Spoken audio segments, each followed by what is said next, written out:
Bismillah, Assalamualaikum warahmatullahi wabarakatuh. Apa kabar adik-adik, mahasiswa-mahasiswi Teknik Muda dan Pencemaran Lingkungan Politeknik Negeri Cilacap? Bapak doakan kalian dalam keadaan sehat, aman, dan merasa bersemangat untuk belajar K3 pada pertemuan kali ini. Insya Allah hari ini kita akan lanjutkan lagi pembahasan atau pertemuan kita tentang pembelajaran K3 di pertemuan ke-12. Next. Oke, pada pertemuan sebelumnya kita telah belajar tentang beberapa hal, yaitu yang pertama itu adalah kita telah belajar tentang pengenalan K3 terlebih dahulu. Terus kita juga telah belajar kenapa K3 penting dipelajari dan penting di industri serta di perusahaan. Dan yang selanjutnya kita juga telah mempelajari tentang pengertian K3, terus juga tujuan K3, tujuan pengembangan dan pengaplikasian K3 di perusahaan, pentingnya menjalankan K3, dan contoh sederhana K3. Semuanya yang ini telah kita pelajari semuanya pada pertemuan sebelumnya, 2 pertemuan sebelumnya. Bagi yang lupa tentang, kenapa sih K3 penting, atau apa sih tujuan K3, kenapa sih pentingnya menjalankan K3, atau yang lainnya, silakan diputar lagi video sebelumnya, 2 pertemuan sebelumnya. Oke. Nah, pada pertemuan ini kita akan melanjutkan adalah penyebab terjadinya kecelakaan kerja. Nah, kalau penyebab terjadinya kecelakaan kerja itu ada 2 faktor. Yang pertama, faktor kita sendiri atau manusia itu. Yang kedua adalah faktor lingkungannya. Yang kita bahas dulu yang pertama ya, faktor manusia. Faktor manusia itu biasanya ketidaktahuan. Karena benar-benar dia tidak tahu, tidak mengerti proses kerjanya, SOP-nya, atau apa yang harus dilakukan sehingga terjadinya kecelakaan. Yang kedua, kemampuan yang kurang. Ya ini, kemampuan yang kurang atau sama juga keterampilan yang kurang, karena kemampuan atau keterampilan yang kurang sehingga ketika dia bekerja tidak secara optimal sehingga terjadilah kecelakaan. Misalnya ketika kalian ingin membuat pengenceran HCl, karena tidak tahu cara gimana sih harus pengenceran HCl atau keterampilan pengenceran HCl, apakah HCl duluan yang dimasukkan ke dalam misalnya labu ukur, atau air duluan yang dimasukkan dalam labu ukur. Itu kan ada ketentuannya, apakah air atau HCl duluan yang harus dimasukkan ke labu ukur. Nah, kalau dia tidak tahu, tidak mempunyai kemampuan dan keterampilan, maka dia akan melakukan kesalahan dan bisa jadi akan menyebabkan fatal berupa eksiden. Nah, yang selanjutnya adalah kurangnya konsentrasi. Benar, kurangnya konsentrasi ini juga bisa membuat seseorang menyebabkan kecelakaan. Misalnya adanya masalah dengan pacar, masalah di rumah, atau berputus cinta sehingga konsentrasinya buyar, dan ketika dalam melakukan pekerjaan tidak konsentrasi dan menyebabkan kecelakaan. Yang selanjutnya bermain-main. Nah, ini juga kenapa di lab tidak boleh bermain-main, nggak boleh ngidupin musik, nggak boleh begelut atau ya bermain-main. Kenapa itu tadi? Karena takutnya terjadinya kecelakaan. Karena akhirnya tidak fokus atau tidak konsentrasi dalam melakukan pekerjaan. Yang selanjutnya adalah bekerja tanpa ada keselamatan dan perlindungan ini. Bekerja tanpa ada keselamatan dan perlindungan. Makanya setiap melakukan lab harus menggunakan jas lab. Mau di lab atau di luar lab. Karena kenapa? Walaupun di luar lab juga menggunakan jas lab. Karena ini tadi harus menggunakan alat keselamatan atau perlindungan. Sehingga ketika kalian pertama kali nge-lab atau pertama kali nge-lab, misalnya di lab nih, kalian membuat larutan HCl. Nah, yang pertama kali misalnya HCl-nya jatuh dan mengenai, pertama kali adalah jas lab kalian, bukan baju kalian. Sebab kalau ketika baju kalian yang kena, maka HCl itu akan langsung tembus dan kena ke kulit kalian. Kalau jas lab, biasanya jas lab itu tebal sehingga yang akan kena terlebih dahulu adalah jas lab, dan walaupun tembus akan kena ke baju kalian tanpa langsung ke kulit kalian. atau ke percik zat-zat yang lain. Begitu juga di luar lapangan. Di luar lapangan bisa jadi ada zat-zat yang berbahaya di luar lapangan yang kita nggak tahu kan, atau zat-zat hal-hal kotor yang pertama kali kena itu adalah jas lab kalian, bukan baju kalian. Yang selanjutnya adalah mengambil resiko yang tidak tepat. Ini maksudnya mengambil ya. Oke. Mengambil resiko yang tidak tepat. Ya, misalnya terjadi kebakaran nih. Terjadi kebakaran. Baik di perusahaan atau industri. Nah, biasanya yang harus dilakukan ketika kebakaran apa? Kita mengambil alat pemadam kebakaran atau APAR. Alat pemadam kebakaran APAR. Nah, kadang ketika kita panik, yang kita ambil dahulu apa? Mengambil resikonya apa? Kita ngambil resikonya adalah ngambil berkas-berkas kita atau laptop kita atau apapun yang menurut kita berharga. Nah, tidak. Hal yang pertama yang kita lakukan adalah mencari APAR untuk mematikan api. Nah, itulah yang maksudnya mengambil resiko tadi. Jadi kita melakukan sesuatu tanpa memikir terlebih dahulu apa yang harus dilakukan. Nah, itu yang untuk faktor manusianya. Sedangkan faktor lingkungannya ada 4. Itu yang pertama adalah tempat kerja yang tidak layak. Benar, tempat kerja yang tidak layak. Maksudnya apa? Lingkungan tempat kerja itu tidak menerapkan safety, sehingga pasti potensi untuk terjadinya kecelakaan akan besar. Itu yang pertama.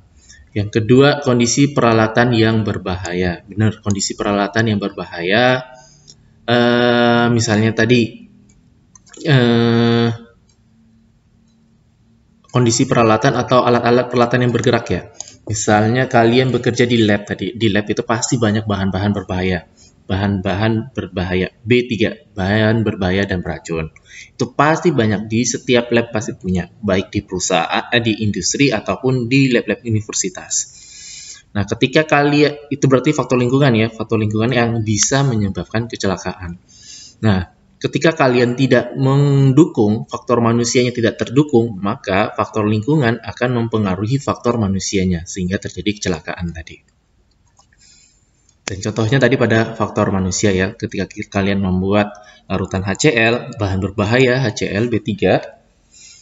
Nah, namun karena faktor manusianya tidak mendukung, yaitu pengetahuan tentang HCl nggak ada, nggak tahu apakah HCl itu berbahaya atau tidak, kemampuan dan keterampilan juga yang kurang, sehingga melarutkan HCl-nya sembarangan, sehingga terjadinya eksiden. Nah, makanya terjadinya kecelakaan. Jadi faktor lingkungan ini adalah faktor kedua, sedangkan faktor manusia adalah faktor pertama. Jadi kalau faktor lingkungannya berbahaya, tapi faktor manusianya terampil, mempunyai kemampuan yang bagus, kecakapan yang keren, maka potensi untuk timbulnya kecelakaan itu sangat minim. Jadi ingat, makanya kalian di sini ditekankan adalah skill kalian supaya untuk meningkat, karena faktor manusia itu sangat mempengaruhi terjadinya kecelakaan. Sedangkan faktor lingkungan adalah faktor pendukung. Dan terakhir adalah transportasi. Nah, transportasi. Nah, inilah 2 penyebab terjadinya kecelakaan. Lanjut. Nah, lalu bagaimana?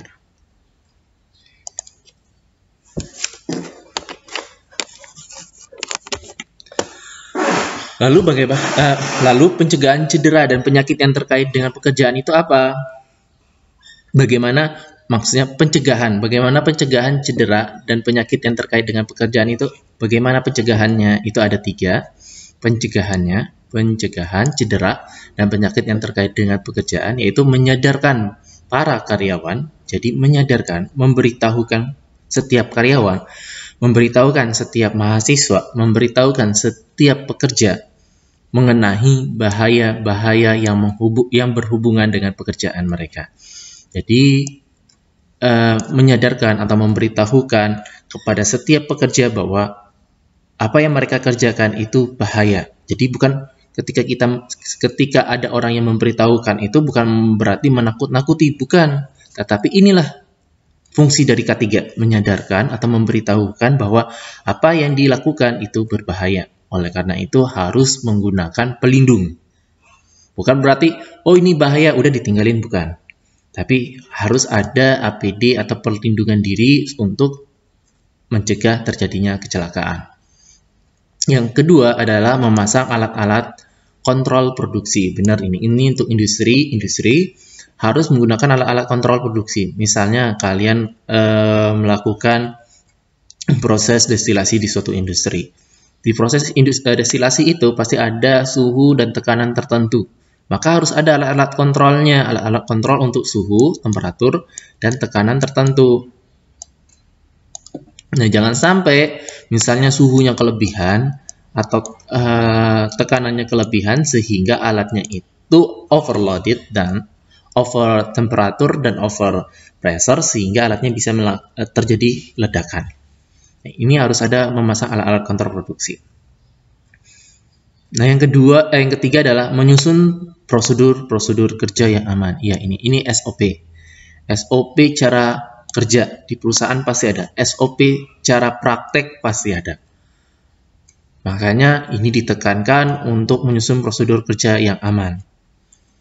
Termasuk juga prosedur kalian datang ke kampus, ada kan prosedur kerjanya? Kalau tidak, bilang, oh nggak ada Pak, coba baca di buku Perak. Pasti kalian belum baca di buku Perak.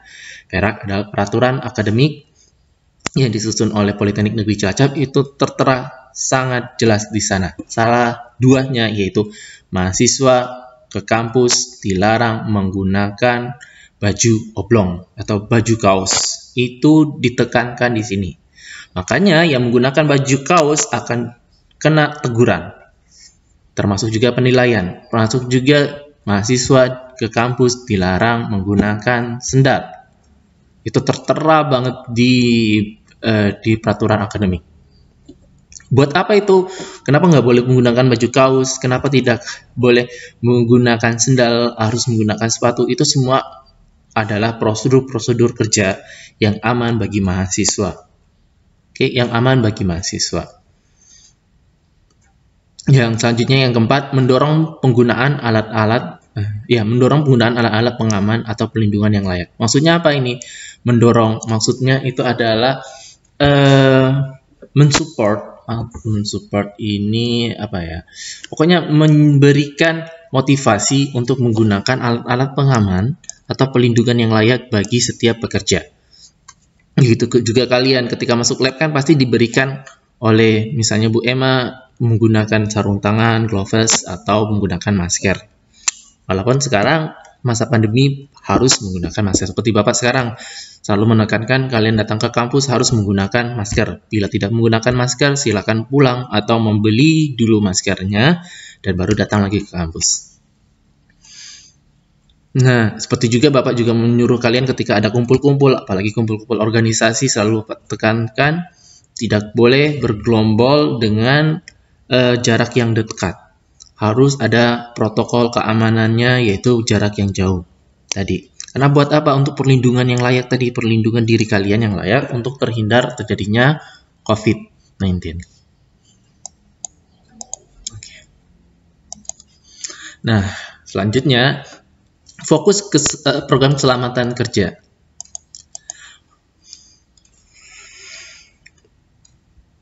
Nah, fokus program keselamatan kerja.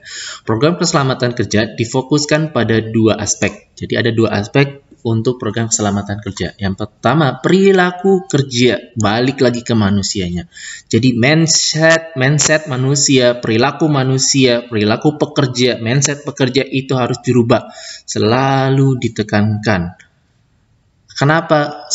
Pasti perusahaan itu pengennya baik K3 kah, manajemen kah, pasti selalu ditekankan adalah perilaku pekerja, mindset pekerja. Itu harus berubah. Yang tadinya misalnya malas menjadi rajin, yang tadinya pengen santai-santai, pengen jadi akhirnya bisa giat bekerja, yang tadinya nonton Korea, nonton anime, jadinya meninggalkan nonton Korea, anime, sehingga fokus bekerja, memanfaatkan waktu. Nah, ini tadi perilaku pekerja selalu ditekankan di awal setiap manajemen pasti ini. Kenapa K3 juga termasuk manajemen? Iya, karena kan manajemen keselamatan kerja. Makanya ada SMK3, Sistem Manajemen Keselamatan dan Kesehatan Kerja. Jadi K3 itu termasuk juga manajemen. Yang pertama untuk perilaku kerja ya, perilaku kerja manusia atau karyawan itu adalah membentuk sikap karyawan yang pro keselamatan kerja. Ini tadi, membentuk karyawan yang pro keselamatan kerja. Jadi dia itu sadar akan ketika dia melakukan pekerjaan itu sadar bahwa pekerjaannya ini berbahaya, harus menggunakan alat pelindung diri. Hati-hati dengan orang-orang yang suka provokator. Ini sering banget orang-orang suka provokator. Oh, nggak bahaya, itu aman. Jangan seperti itu. Tinggalkan orang-orang yang provokator, apalagi provokator yang membuat kalian menjadi mundur, membuat kalian tidak selamat, membuat kalian malas belajar. Itu tinggalin aja. Jadi sikap karyawannya itu adalah carilah membentuk sikap karyawan yang pro keselamatan kerja. Sikap karyawan yang pro keselamatan kerja. Kenapa Bapak bilang ada yang provokator? Banyak itu nanti di perusahaan atau di industri-industri ada yang provokator, biasanya provokator untuk mencari teman. Biasanya orang-orang provokator ini dia mencari teman untuk sama-sama dengan dia melakukan kesalahan. Jadi dia embus-embuskan kayak kalau di dalam kita itu ada iblis atau setan itu di dalam surat An-Nas. Itu selalu membisik-bisikkan kepada kita untuk melakukan kejahatan, selalu membisikkan kita untuk melakukan kesalahan, selalu membisikkan kita untuk melakukan dosa. Fungsinya buat apa? Buat ada teman masuk ke dalam neraka. Karena iblis atau setan, jin yang melakukan kesalahan, dia itu tidak mau masuk neraka sendirian, maka dia akan ajak orang untuk bareng-bareng masuk sama dia ke dalam neraka. Setelah masuk dalam neraka, mereka akan bilang apa? Oh, kenapa kamu ngikut perkataan saya? Padahal kan saya kemarin cuman itu doang, ngajak doang. Nah, begitu juga nanti di perusahaan atau industri, pasti banyak yang orang-orang provokator yang akan mengajak karyawan yang lain untuk tidak pro keselamatan kerja. Oh, aman itu, nggak usah pakai, misalnya nggak pakai gloves. Oh, aman, nggak usah pakai masker. Lihat aja tuh di luar banyak orang pakai goncengan, pakai motor nggak pakai masker. Nah, biasanya seperti itu. Banyak orang-orang yang provokator yang seperti itu, akhirnya ya lambat laun kita akan bilang, oh iya ya, banyak ya yang nggak pakai masker, kayaknya aman-aman aja tuh yang nggak pakai masker, nggak kena juga tuh virus misalnya. Akhirnya kita lambat laun akan ngikut. Atau juga ngapain belajar, ngapain ngumpul tugas, itu aman aja. Nah, biasanya orang-orang provokator kayak gini banyak banget ya, mau di kampus kah atau di industri kah. Maka tinggalkanlah orang-orang provokator seperti ini. Karena kenapa? Karena di dalam An-Nas sendiri disebutkan sifat manusia itu ada dua. Ada yang sifatnya baik, ada sifatnya buruk. Sifatnya buruk itu disebut dengan sifat setan. Karena la'udzu birabbin nas, malikin nas, ilahin nas, min syarri waswasil khannas.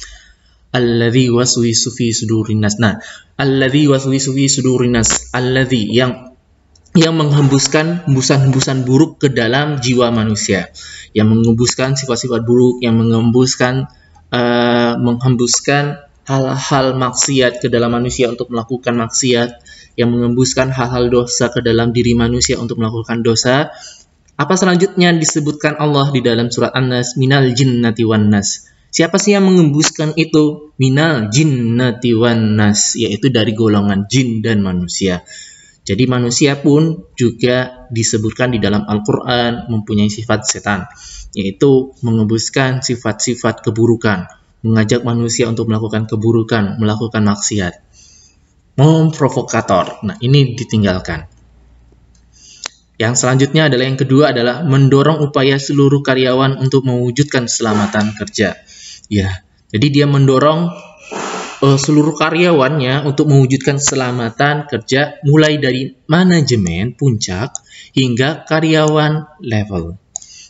Maka selalu didorong, baik di institusi kah, di perusahaan kah, di industri kah, pasti setiap manajemen itu akan mendorong karyawannya untuk menerapkan sistem keselamatan kerja ketiga ini. Begitu juga yang di institusi, maksudnya di politeknik. Ketika terjadi wabah COVID, maka pihak manajemen, yaitu direktur, wakil direktur akan mendorong atau mensupport setiap karyawannya untuk menerapkan 3M tadi. Menjaga jarak, mencuci tangan, dan memakai masker. Itu apa? Itu untuk mewujudkan keselamatan kerja setiap mahasiswa dan setiap karyawannya di Politeknik Negeri Cilacap. Yang ketiga adalah menekankan tanggung jawab para manajer dalam melaksanakan program keselamatan kerja. Iya, ini menekankan tanggung jawab para manajer.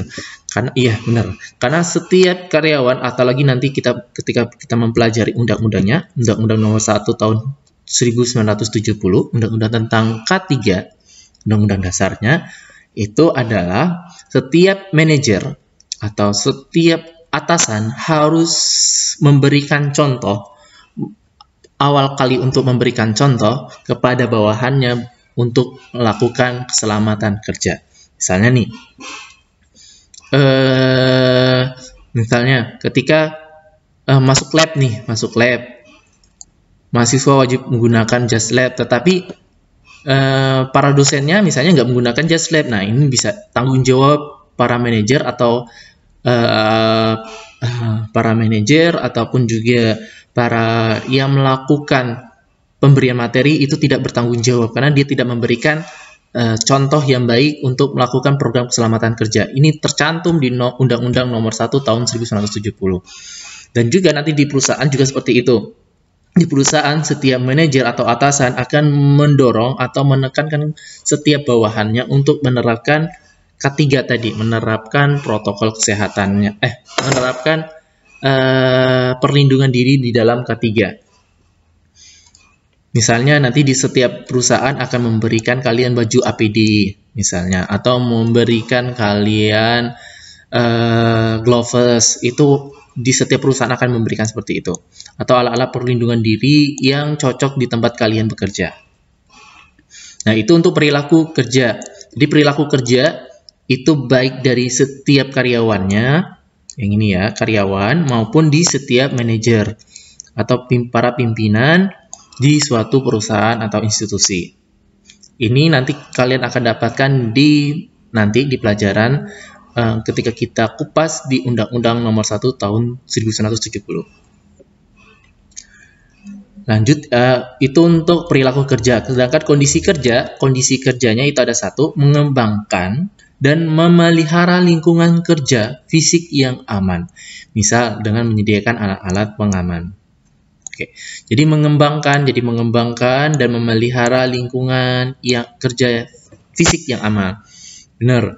Ini misalnya tadi ketika kalian masuk kelas, meja kursinya berantakan.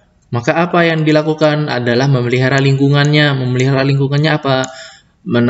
Merapikan mejanya, kursinya tertata rapi, sehingga ketika ada orang yang masuk tidak kesenggol kursi atau kesenggol meja sehingga terjadinya eksiden. Nah, itu tadi. Terus mengembangkan maksudnya apa? Mengembangkan misalnya ada di suatu kelas ada meja atau kursi yang patah, maka yang dilakukan apa? Memberitahukan dan akan diganti meja dan kursi yang baru. Itu maksud dari mengembangkan.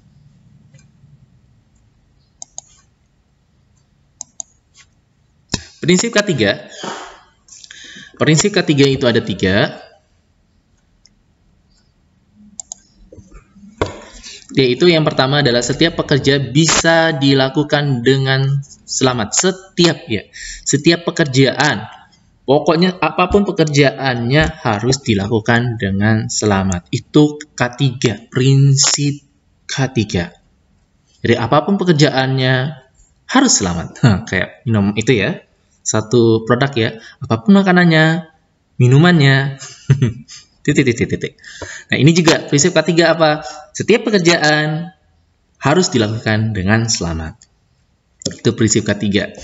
Yang selanjutnya, kecelakaan pasti ada sebabnya. Benar. Kecelakaan apapun, keseleo kah, jatuh kah, tabrakan kah, elemer pecah kah, beker gelas pecah kah, pasti ada sebabnya. Itu prinsip ketiga. Maka yang dilakukan adalah mencari sebabnya. Apa sih sebabnya? Lalu ketika tahu sebabnya, maka untuk ke depan dihindari. Oh, ini misalnya ketika memecahkan elemer, cari sebabnya. Oh, sebabnya ketika mulai memecahkan elemer adalah sebab manusianya. Misalnya karena kurang fokus atau kecapean, kepanasan sehingga tidak fokus sehingga elemernya pecah. Ini sebabnya. Maka untuk selanjutnya ketika mencuci, maka hal yang dilakukan ketika mencuci adalah fokus tadi untuk menghindari terjadinya accident. Yang ketiga adalah penyebab kecelakaan harus dicegah dan ditiadakan. Ini tadi ya, contohnya yang tadi. Penyebab kecelakaan, tadi ketika kalian telah mencari penyebabnya, harus dicegah atau ditiadakan. Misalnya tidak fokus, akan harus ditiadakan atau dicegah. Dicegahnya apa? Harus fokus. Jadi ketika mau nyuci, hilangin dulu nih pikiran yang tadi. Misalnya lagi putus cinta, lagi nyuci piring nih. Udah hilangin dulu lah. Rasa jengkelnya, putus cintanya, baru nyuci. Nah, gitu. Nah, itu tadi. Setiap pekerjaan, prinsipnya setiap pekerjaan harus dilakukan dengan selamat. Setiap kecelakaan pasti ada sebabnya. Setelah itu, cari sebabnya, maka setiap penyebab kecelakaan harus dicegah dan ditiadakan. Lanjut. Nah, sedangkan prinsip ketiga menurut JSA, apa itu JSA? Pasti udah belajar ya. JSA udah belajar belum nggak Bapak ya? Di materi sebelumnya, semester sebelumnya, di materi apa itu ya? JSA adalah J-nya adalah job, S-nya adalah safety, A-nya adalah analysis. Job, safety, analysis. Itu JSA. Prinsip ketiga menurut JSA, Job Safety Analysis, itu ada 4. Yaitu mengetahui pekerjaan yang akan dilakukan. Iya, benar. Ketahui dulu pekerjaan kalian itu apa yang dilakukan. Makanya setiap perusahaan nanti menggunakan JSA ini, prinsipnya, yaitu akan dilihat dulu, dicek mana SOP kerja kalian. Ketika mau kerja, pasti akan dicek gitu oleh pegawai K3. Oh, ini. Lalu dicek oleh pegawai K3 safety analisisnya. Lalu akan ditanya tanpa kalian melihat catatan atau catatan kalian atau perinan itu SOP. Lalu akan ditanya, apa sih pekerjaan kalian hari ini? Mau ngapain sih? Terus ditanya juga, apa sih hal-hal yang berbahaya di pekerjaan kalian? Pasti akan ditanya oleh safety officer. Nah, ketika kalian tidak bisa menjawab, maka kalian akan disuruh pulang, akan disuruh belajar dulu. Belajar sana pulang, silakan pelajari lagi SOP-nya, silakan lagi cari tahu pekerjaan kalian tentang apa, bahaya tentang apa, ketika tahu, datang lagi. Nah, itu tugas safety officer. Dia memastikan setiap orang yang bekerja tahu, intinya adalah tahu, mengerti apa yang dia lakukan. Mengerti potensi bahaya yang ia lakukan di setiap pekerjaan. Itu tugas dari safety officer. Yang kedua adalah mengetahui langkah tahapan pekerjaan tersebut. Iya, benar. Mengetahui langkah atau tahapan pekerjaan tersebut. Pasti safety officer akan nanya ke setiap pekerja atau karyawan, apa sih langkah-langkahnya, apa sih tahapan-tahapannya. Makanya ada sebagian dosen kalian ketika melakukan praktek, maka akan mereka nanyakan, apa sih langkah-langkahnya, apa sih tahapan-tahapan pekerjaannya. Ketika nggak tahu, maka akan disuruh belajar lagi. Itu fungsinya. Fungsinya buat apa? Untuk tahu langkah-langkahnya ini. Karena setiap langkah-langkah ini pasti memiliki potensi-potensi bahaya. Ketika kalian paham langkah-langkahnya, insya Allah akan paham potensi-potensi bahaya di sana dan bisa dihindari bahaya-bahayanya, eksiden-eksidennya. Itu. Yang ketiga adalah mengetahui bahaya-bahayanya ini tadi ya. Langkah-langkah, dari langkah-langkah kalian tahu akan bahaya-bahaya yang ada di dalam pekerjaan kalian. Yang keempat, mengetahui cara mengendalikan bahaya-bahaya tersebut. Benar. Jadi yang selanjutnya adalah mengendalikan bahaya-bahaya tersebut. Pasti akan ditanya juga oleh safety officer-nya, apa bahaya-bahayanya, lalu bagaimana cara mengendalikan bahaya-bahaya tersebut oleh safety officer. Jadi yang tiga ini akan pasti ditanyakan oleh safety officer kepada setiap pekerja atau karyawan yang ingin bekerja. Bila tidak tahu, bila tidak paham apa yang ingin dia kerjakan, apa ya kerjanya ya, apa ya kerjanya ya, ngikut-ngikut aja ya Pak. Nah, pasti kalian akan dilarang masuk kerja. Akan disuruh pulang atau akan suruh belajar. Enak dong Pak kalau gitu, disuruh pulang, disuruh belajar lagi, nggak kerja. Iya enak, tapi kalian nggak dapat honor, nggak dapat gaji di sana, gaji kalian dipotong. Nah, itu nggak enaknya. Nah, jadi yang keempat ini pasti akan ditanyakan oleh safety officer atau pekerja K3 untuk setiap karyawan. Lanjutnya. Nah, ini pentingnya ketiga. Kita selalu ulang-ulang pentingnya ketiga. Karena kenapa? Karena manusia itu sifatnya pelupa. Manusia itu sifatnya cuek. Manusia itu sifatnya nggak peduli. Makanya harus ditekankan terus pentingnya ketiga. Kenapa sih ketiga itu penting? Yang pertama, ada tiga ya. Yang pertama, menyelamatkan karyawan itu sendiri. Dari apa? Dari sakit, kesedihan, kehilangan masa depan. Loh, kok bisa Pak kehilangan masa depan? Iya. Misalnya kalian terjadi eksiden di suatu industri atau perusahaan. Eksidennya itu fatal. Misalnya menyebabkan patah kaki atau patah tangan sehingga tidak berfungsi inderanya, tangan atau kakinya. Ketika terjadinya eksiden menyebabkan kaki patah, tangan patah, maka perusahaan akan langsung apa? Langsung memberhentikan kalian. Ketika sudah diberhentikan, berarti apa ini? Kehilangan masa depan. Atau bisa jadi kebutaan. Loh, kalau buta gimana? Kalau patah masih bisa ya, di rumah, masih bisa pakai kursi roda, bisa melihat, bisa membaca, bisa belajar. Tapi kalau buta, kan kesulitan. Nah, ini juga kehilangan gaji atau nafkah tadi. Karena tadi ya, ketika kalian sudah dipecat, maka gajinya pun atau nafkahnya pun akan terpotong atau kehilangan.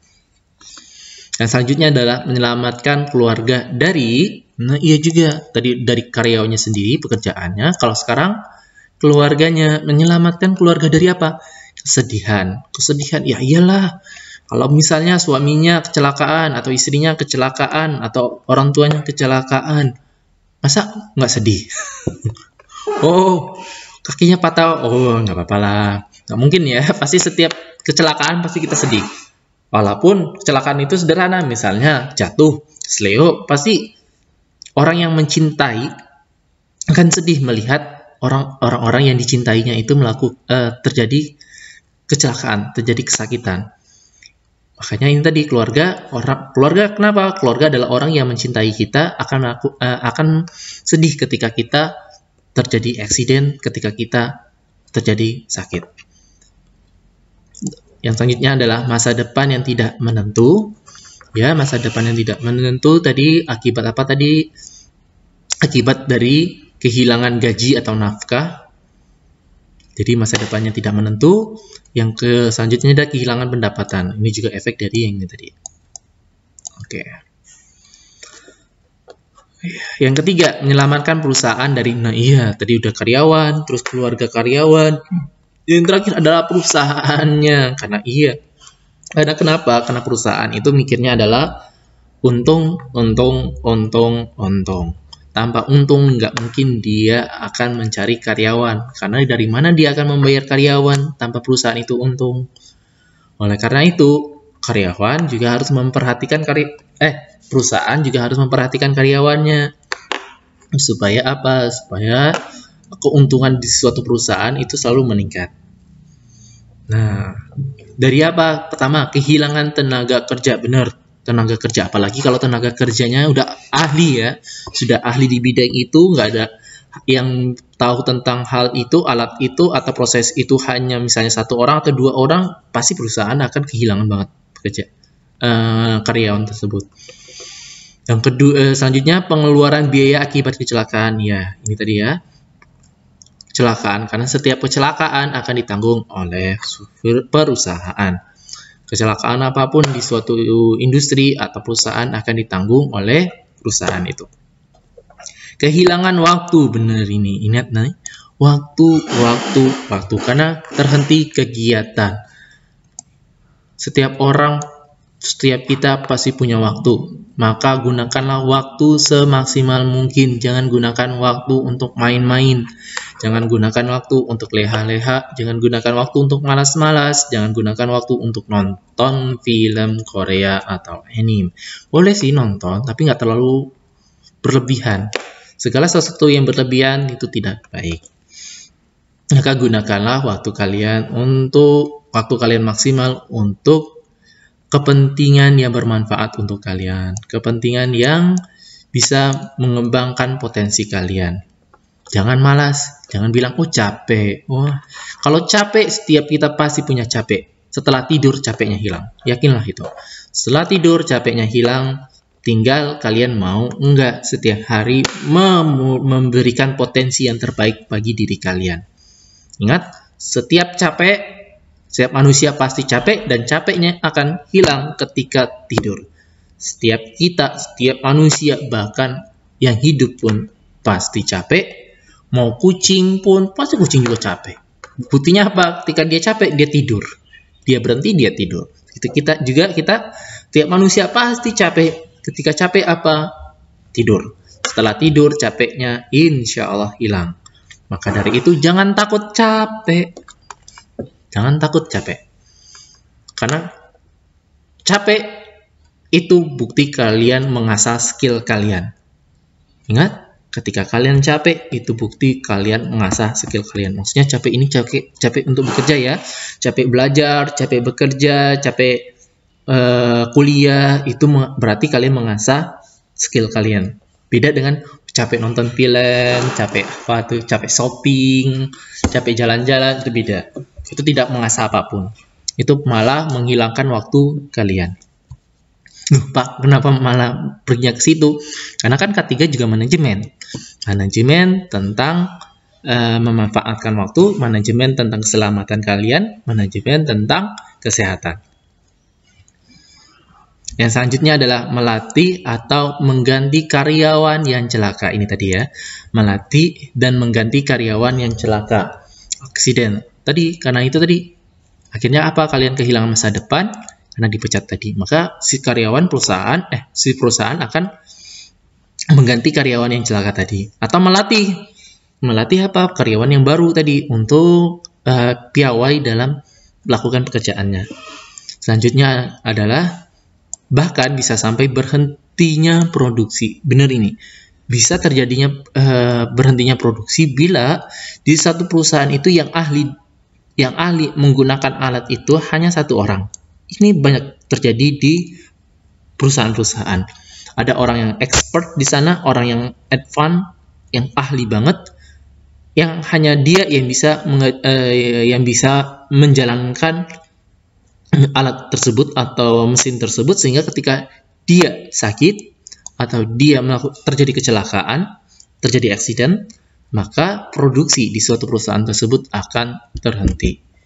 Ini yang sangat-sangat fatal untuk suatu perusahaan ya, sehingga perusahaan tersebut satu harinya tidak mendapatkan untung, karena perusahaan itu akan memikir profitnya per hari, bukan per bulan ya, profitnya per hari.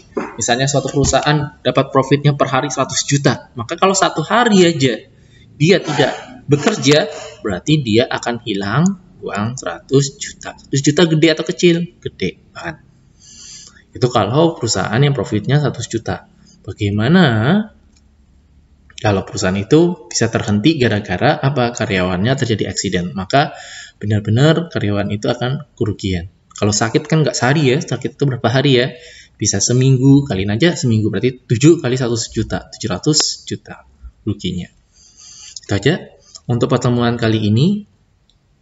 Bila ada pertanyaan, silahkan ditanya di kolom komentar atau di grup. Untuk hari ini batas ini aja. Insya Allah kita akan lanjutkan pada pertemuan selanjutnya. Terima kasih. Assalamualaikum warahmatullahi wabarakatuh.